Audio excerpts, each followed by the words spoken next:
il ou elle est blessé en amour. Comment réagir?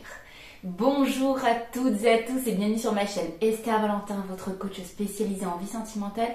Et aujourd'hui, on va voir ensemble comment faire quand vous êtes peut-être dans une relation, vous êtes en train de fréquenter quelqu'un, de rentrer dans un début de relation, peu importe, et que cette personne, homme ou femme, est quelqu'un qui dit avoir été blessé en amour, qui l'a dit ou vous le voyez, qui a peut-être un passé douloureux, que ça peut être une trahison, un deuil amoureux à faire, peu importe. On va juste rester sur est blessé en amour et donc a une attitude de quelqu'un de blessé et a besoin peut-être d'être plus rassuré, etc., etc.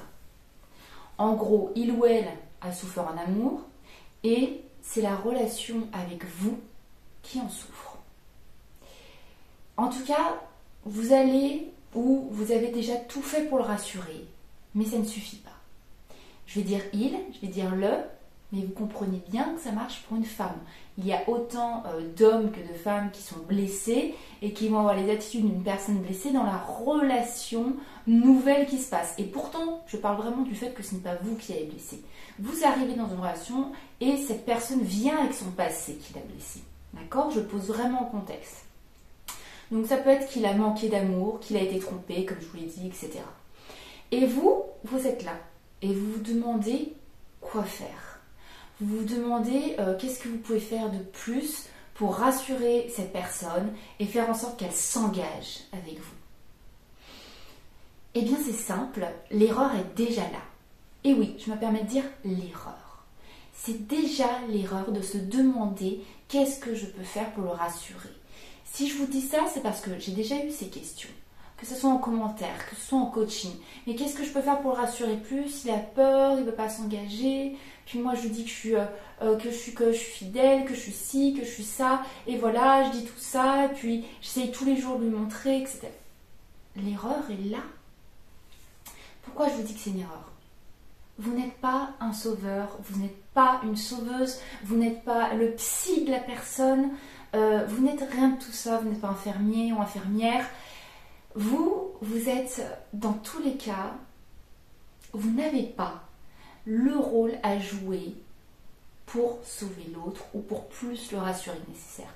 Votre seul et unique rôle, et je suis là pour vraiment que vous intégriez ça, votre seul et unique rôle n'est autre que d'exister et de profiter.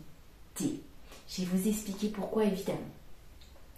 Cette personne, déjà, elle n'est pas ses blessures. Vous n'avez pas à en faire plus que pour une personne qui ne serait pas blessée. C'est déjà une erreur de se dire ça. Oui, mais lui, il a vécu ça ou elle a vécu ça. On n'est pas son passé. Je ne cesse de le dire dans les citations que je poste sur Instagram ou sur Facebook.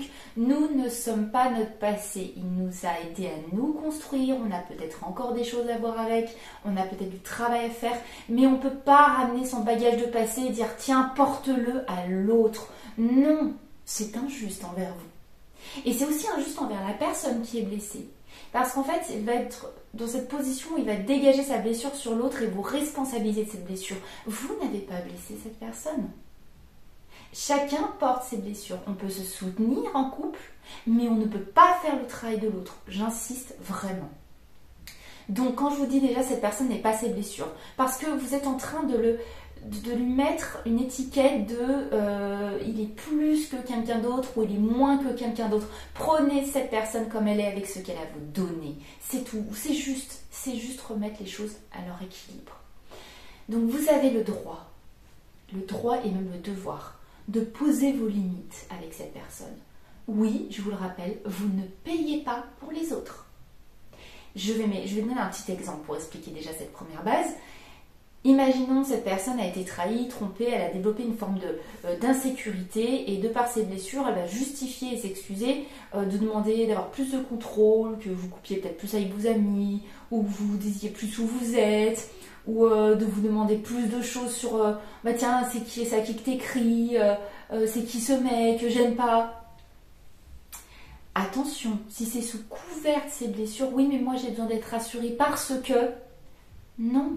Pourquoi vous devriez rebaisser vos limites et dire bah oui j'accepte que tu sois plus contrôlant que quelqu'un qui n'est pas blessé? Ça y est, on a déséquilibré la relation. La blessure prend plus d'espace, il n'y a plus de relation. La blessure est devant la relation et vous avez accepté inconsciemment que ça se fasse. Je suis là pour vous rappeler que non, ça n'aidera pas, c'est insatiable dans ce sens-là. Donc on va directement avoir le droit et le devoir de poser ses limites. Écoute, je suis navrée mais je ne paierai pas pour les autres. Moi je peux juste exister, je peux profiter, je peux te montrer que je ne suis pas les autres. Moi j'ai le droit d'être pris pour qui je suis et de ce que j'ai à donner. Ce que tu ramènes ton passé, je suis désolée mais tu vas devoir le gérer. Donc non, il n'y aura pas plus de contrôle parce que tu as besoin d'être rassuré. Soit tu me fais confiance, soit tu ne le fais pas. Ok? Voilà l'exemple. Deuxièmement, en plus d'avoir le droit et le devoir de poser ses limites, vous avez le droit d'être vous sans penser aux blessures de l'autre. C'est là que vous attirez et que vous équilibrez la relation. Quand je vous dis d'être vous, soyez juste vous. Qu'est-ce que vous feriez en étant seul? Qu'est-ce que vous feriez avec vos amis? Qu'est-ce que vous diriez? Arrêtez d'être en train d'anticiper. Qu'est-ce que ça peut générer à l'autre? Oui, mais si là je sors et que je lui dis pas où je vais, il va penser que, et je sais que c'est quelqu'un de blessé. Stop! On n'est plus en train de vivre déjà. À essayer d'analyser une situation dans l'anticipation de ce que ça peut faire à l'autre. Non, vous avez le devoir d'être juste vous. N'ayez pas peur qu'on ne vous prenne pas comme vous êtes. N'ayez pas peur, ce n'est pas vous qui allez amplifier la blessure. Sauf si vous décidez de le faire et que vous faites vraiment des grosses conneries, hein, tout simplement. Mais là, on n'en est pas là. On parle juste que vous êtes une personne qui avait envie d'une relation et vous faites souffrir et vous portez les responsabilités des blessures de l'autre. Non. Ensuite, le troisième point que vous avez le droit et même le devoir de faire, c'est de passer des bons moments. C'est là que ça se crée. C'est là que les connexions se font. Si vous êtes juste vous, si vous n'avez pas à vous justifier plus qu'une autre personne, si vous n'allez pas en faire plus qu'une autre personne, et si en plus vous donnez le meilleur de vous et vous profitez des bons moments, on n'a pas à exiger de vous plus que ça. Et quand je dis on, c'est vous-même n'avez pas à exiger de vous plus que ça. Sous couvert de quoi vous devriez en faire plus que quelqu'un d'autre parce que l'autre personne a un passé. On a tous un passé, plus ou moins douloureux, plus ou moins terrible, plus ou moins simple. Mais c'est notre histoire. L'important, et je vous ramène à la réalité, c'est vous êtes là, maintenant, les choses se passent là. Donc soit, de par tout ce que je vous dis, vous ramenez l'autre avec vous dans cet instant et il le vit avec vous, soit niet, rien, il n'y a pas un entre-deux. Vous pouvez être un petit peu plus patient, vous pouvez être à l'écoute du rythme aussi de l'autre, vous pouvez être dans la compréhension, l'empathie, mais ça s'arrête là. On n'est pas dans le sacrifice ou qu'est-ce que je dois faire plus qu'une autre personne. Donc, le but va être de poser dès le début les bonnes bases. On est dans le présent, ça se passe maintenant. On vit des moments positifs. Non, peu importe ton passé, ça se passe ici et regarde, les moments sont positifs ici. Ça, c'est des faits, ça, c'est la réalité, ça, c'est le présent. On ne tolère pas et on ne tolère plus, on n'excuse pas l'autre. Quand je dis ne pas excuser l'autre, c'est oui mais, vous savez ce oui mais là, que vous faites à vous-même, hein. Oui mais il ou elle a vécu ça. Non, remettez la personne sur un niveau d'équilibre. Vous avez le droit d'exiger que cette personne vienne avec une page blanche pour vous. Et plus vous allez tolérer que cette page ne soit pas blanche et qu'on inclue son passé, ses blessures dans votre relation, ça ne va pas disparaître avec le temps. Ça, c'est un leurre qu'on se fait. On se trompe soi-même en se disant « Ah, mais ça passera peut-être avec le temps. » Non, vous allez juste faire ce que je vous ai dit. Être dans le présent. Vivre des moments positifs. Donc, quand on parle des blessures, on arrête, on ne va pas en parler à chaque fois. On vit, les connexions se font sur des moments positifs et des interactions positives à deux. Et ensuite, on ne tolère pas et on ne tolère plus et on n'excuse pas l'autre. Quand je dis n'excuse pas l'autre, c'est que l'autre n'a même pas à s'excuser, on va avoir tendance à le faire pour lui ou pour elle. Ce oui mais. Eh bien, on se dit stop. Non, j'arrête de l'excuser. Si j'arrête d'excuser l'autre et que j'en reviens au fait, moi non, je ne vais pas payer pour ton passé, là je sors, tu n'as aucune raison de t'inquiéter parce que j'ai jamais été une personne qui t'a montré que tu avais source d'inquiétude, pour prendre l'exemple que j'utilise depuis le début de cette vidéo. Donc non, juste non. Si vous commencez à dire oui, je comprends, je ne vais pas le faire pour toi, peut-être le temps que ça te rassure, attention! Une personne qui nourrit sa blessure, qui vous pensez, vous, et peut-être cette personne, que comme ça, vous êtes en train de le rassurer, vous faites des efforts. Vous démarrez de là, vous faites des efforts. Hop, vous pensez que ça va rassurer, mais les efforts vont être continus, comme ça. Vous allez tout le temps devoir vous repousser. On pose les bonnes bases dès le début. Ça se passe ici et maintenant. Et moi, je suis moi, je ne suis pas quelqu'un d'autre. Je ne vais payer pour personne, ni rien d'autre que moi-même. Donc ça se passe maintenant avec moi et on donne le meilleur de nous, avec peut-être un rythme un petit peu plus long, le temps que tu fasses ça. Là, tu répares aussi tes blessures, mais c'est tout. Le reste, c'est toi qui gères.